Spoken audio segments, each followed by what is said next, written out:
Ito po si Ace Barber. Quadcom, akala ko nag-imbestiga kayo ng mga kasalanan ni Duterte. No? Bakit ganito na lumabas? Pakinggan po natin. Hindi po lahat. Saglit lang to. Mga 1 minute lang. Ito po sabi ni Barber. Nagsasabi na maganda ang mga naganap na patayan sapagkat mga drug lords naman po ang napatay o ang mga adik na kriminal. Subalit sa aming investigasyon, lumalabas na may mga ibang drug lords nga na napatay subalit iilan lamang, samantalang madaming mga malalaking drug lords ang nagpatuloy sa kanilang gawain at na protektahan pa ng gobyerno at nabigyan pa ng titulo imbes na maimbestigahan. Libo-libo. Napakinggan niyo po. Sabi ni Barber, yung war on drugs naman, ang napapatay lang yung mga pangkaraniwan, no? Meron namatay na mga drug lord, meron namatay na drug lord. Pero hindi naman natigil yung iba pang drug lord na mag-operate. Tama ba yun? Tama po yun. Pero nahirapan po sila. May nagke-claim po ba? May nagke-claim po ba na natigil yung droga? Wala naman po nagke-claim eh. Baka sila lang nagke-claim na kine-claim natin. Wala po nagke-claim. Ang sinasabi po natin, no? Ang sinasabi po namin, Ginoong Barbers, Congressman Barber. Barbers ba o Barber? Sinasabi po namin, marami po ang tumino, marami ang sumuko, marami ang natakot. Hindi po 100% natigil ang droga. Okay. Dito muna, sa punto niya na yan. Hindi naman lahat ng drug lord napatay. Kaya yung iba nagpatuloy na mag-operate. Correct din, tama. Pero ang questionable dun, gobyerno pa raw ang nagbigay. Takang-taka ko dyan, no? Sabi kayo ng sabi, alam nyo lagi nilang bukang bibig nila si Michael Yang, Peter Lim. Tapos lumabas po sa Quadcom, sinabi nung Congressman Konggun, na chismis-chismis na may, di ba sumagot si Wilkins? Bakit hindi namin papakawalan? Wala namang ebidensya laban kay Michael Yang at kay Peter Lim. Hindi po pwedeng chismis-chismis lang. Wala pala kayong ebidensya. Ang tagal nyo nang sinasabi si Michael Yang, Michael Yang, Michael Yang. Lahat ng pag-uugnay nyo kay Duterte through Michael Yang. Pati formally, ang ugnayan ni Duterte through Michael Yang. Wala pala kayong ebidensya? Okay. Ano yung sinabi niya? Hindi naman lahat ng drug lord namatay. Ibig sabihin, nag-ooperate pa. Patuloy operation. Correct. Kaya nga, hanggang sa katapusan, kaya nga po gusto namin matuloy sana yung war on drugs. Pero nung panahon ni Marcos, tinuloy ba yung war on drugs? Kaya ba hindi tinuloy dahil patay na lahat ng drug lords? Hindi pa. Sabi nga ni Barber, may buhay pa yung mga drug lord eh. Yung po bang buhay ng mga drug lord ngayon na, hindi na po ba sila nag-ooperate dahil bloodless na ang war on drugs? Pakisagot po kasi wala akong data eh. Di ba? Ang sinasabi nyo, hindi naman lahat namatay. Yung hindi namatay, nag-ooperate pa rin. Sabi ni Barbers. Siya nagsabi niyan, hindi ako. Kaya nga, tuloy-tuloy. Ngayon, ang tanong ko, ngayon po, wala nang pinapatay. Kasi bloodless eh. Di ba? Bloodless ngayon eh. Nag-ooperate pa po ba sila o natakot sila? Wag na tayo mag-ooperate. Bloodless drug, war on drugs. Naku, nakakatakot yan. Bloodless. Magbagong buhay na tayo.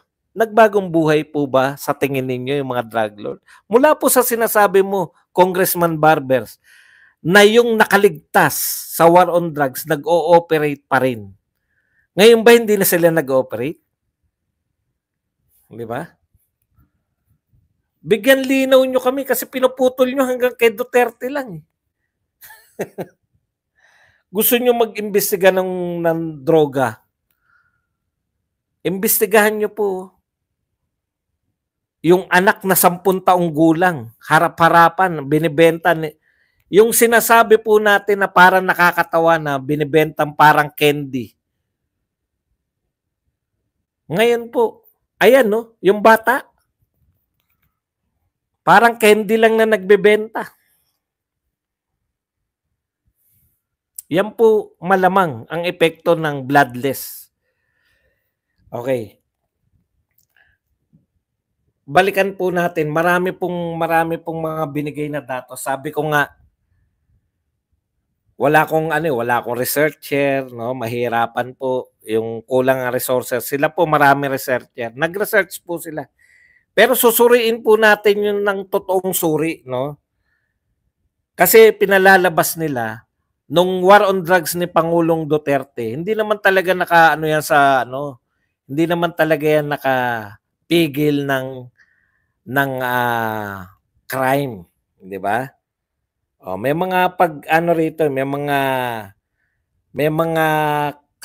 naglolokohan tayo rito po. Lumalabo, no?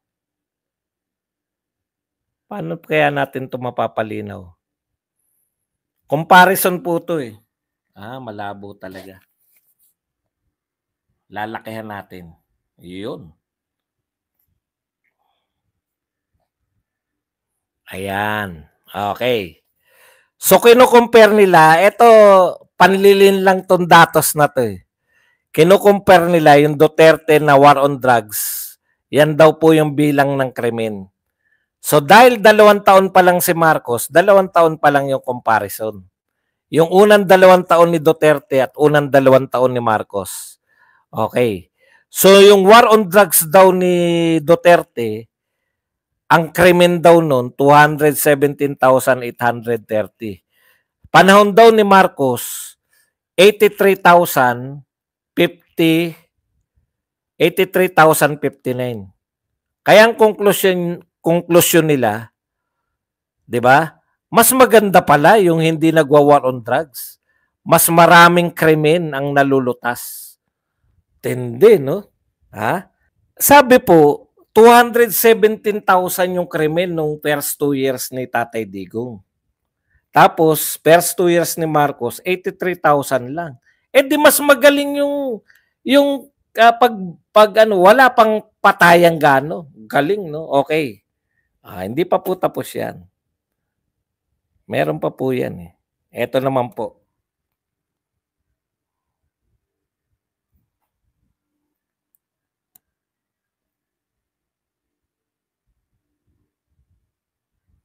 Ayan. So ito po yung mga napatay. Ayan. So officially, ang napatay daw sa mga nanlaban, 4,500. Pero yung mga napatay po, netong mga riding in tandem, no? 16,355. Samantalang kay Marcos, 73 lang sa first 2 years. So ibig sabihin, mas konti yung pinapatay. Therefore, I conclude na mas konti yung pinapatay, mas maganda. Ganyan magsalita yung mga. Mas maganda pala. Mas maganda pala. Mas mababa yung krimen pag konti lang yung napapatay. Hindi. 'Di ba? Ang sarap pong pakinggan, no? Kaya wag na tayo bloodless na lang, mas mapapababa natin yung krimen. 'Yun yung formula eh, no? Ang galing. Palakpakan muna natin. Okay. Ang tanong ko po, asan dyan yung milyon na sumuko? Ay, naku. Okay, balik po tayo. Okay. Kung biglang titingnan, kasi ganyan yung gusto nila eh, biglang tingin lang. Huwag kayong magsuri. Di ba? Huwag kayong magsuri.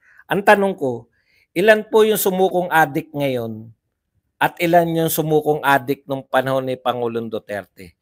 Pag sumuko ka po sa tokhang, papatayin ka ba?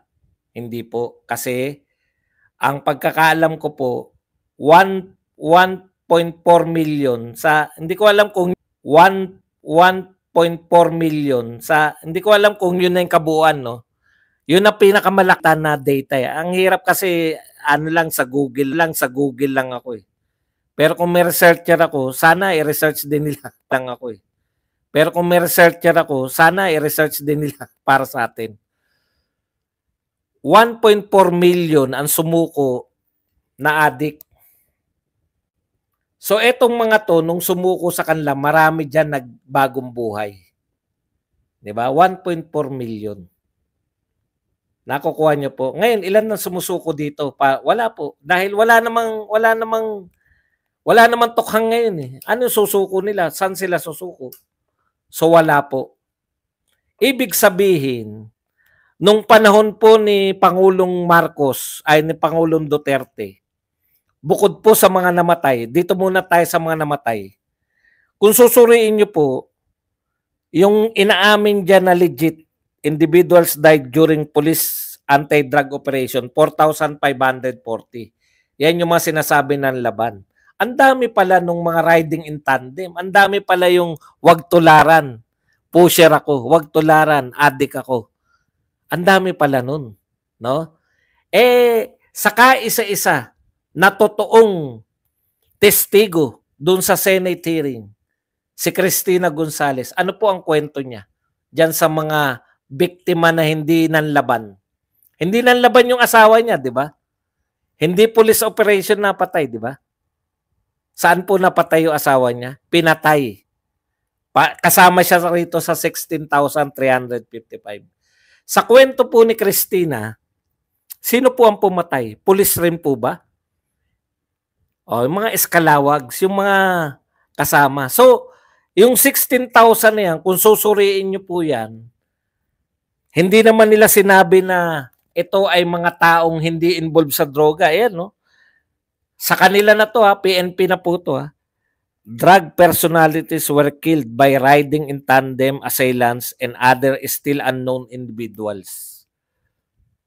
Baka yung ibang namatay na mga pinatay dahil nagselos, kasama na rin dyan. Ginawa na rin AJK. Basta lahat na namatay.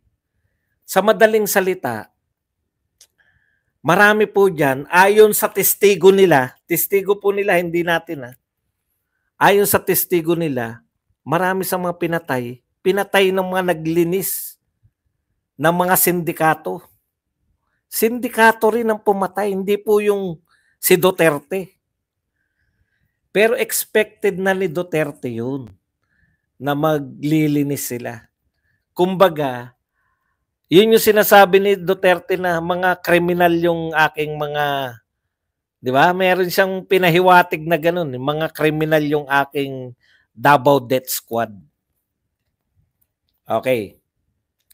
So ngayon, etong tanong. So yan ay almost o mahigit 20,000. Sa unang 2 taon pa lang yan, 20,000 na yan. Yun namatay. Ayan mga drug related yan. Kung namatay na yan, makakagawa pa ba ng krimen? Hindi. Magtapatan tayo. Makakagawa pa ba sila ng krimen? Namatay na sila nung panahon ni Duterte. Nakukuha niyo po yung point ko? Hindi ba kaya mababa ang krimen, bumaba ang krimen dahil dyan sa mga, precisely dyan sa mga sinabing patayan na yan? Ikalawa, pag tumino ba yung isang addict, di ba pag sinabi nating addict, sila yung mga peste ng lipunan, di ba? Sa definition ng mga Maka-Duterte peste, sa definition ng mga Maka-Marcos, biktima. O biktima man sila o peste sila, sila yung mga maraming krimen gawa ng addict, di ba? So ano po ang ginawa ni Pangulong Duterte na nga uli? It's either nagbago sila, napilitan silang magbago dahil natakot sila, nagbago sila dahil takot sila,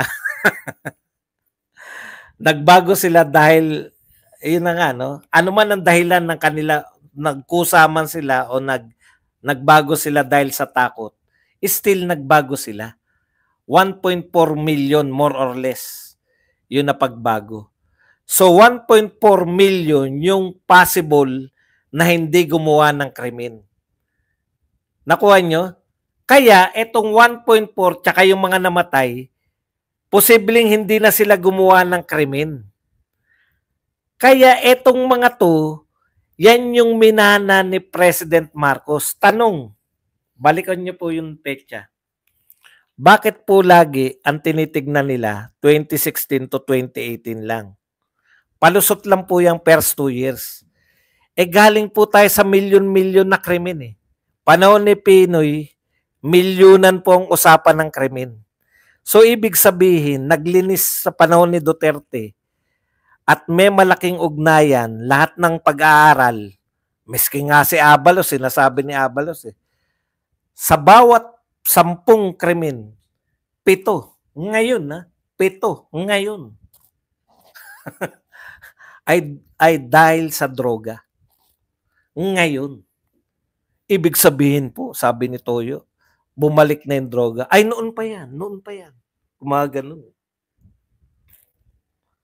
Mismo si Abalos, nagsabi, no? 7 sa bawat 10 krimen ay dulot ng droga. So kung na-eliminate mo yun, nabawasan mo yung mga nagdodroga, mababawasan mo yung krimen. No? Mababawasan mo yung krimen. So sa makatuwid, kaya mababa na yung minanang criminality ni BBM. Ang tanong ko, wala kasi akong data, bakit ayaw niyong ipakita yung yung mga crime rate noong 2019 to 2022? Yung napababa na ni Pangulong Duterte yung krimen. Para makita natin na ang minana ni Marcos, maliit na yung krimen. Tagapagmana ka. Napakaswerte mo. Napakaswerte ng administrasyon na to dahil lahat ng hard work ginawa na ni Tatay Digong, lahat na ng mga yung madugo. Si Tatay Digong na yung nagsikripisyo, ikaw, itutuloy mo na lang sana. Pero imbis na magpasalamat ka, parang yung paglilibing sa tatay mo yan. Imbis na magpasalamat yung makamtan ni Duterte, dinideny nyo. Ang crime rate kaya mababa ngayon, produkto pa yan ng 6 na taon na walang bagong adik. Swerte mo, nagmana ka ng 6 na taon. Samantalang si Tatay Digong, ang minana niya, punong-puno ng adik. Naglipa na dyan. Huwag kayong mag-alala. Sa rate ng nakikita natin, bata, nagtitinda na ng droga. 10 taong gulang pa lang. Huwag po kayong mag-alala. After ni BBM, tignan nyo po yung crime rate. Kasi nakita ko po yung araw eh. Yung lahat mula kay Tatay Digong, mula po ng 2016 hanggang 2023, pababa po talaga yung krimen. Hindi po dahil dito. Sinuwerte ka na lang. Minana mo na lang yan.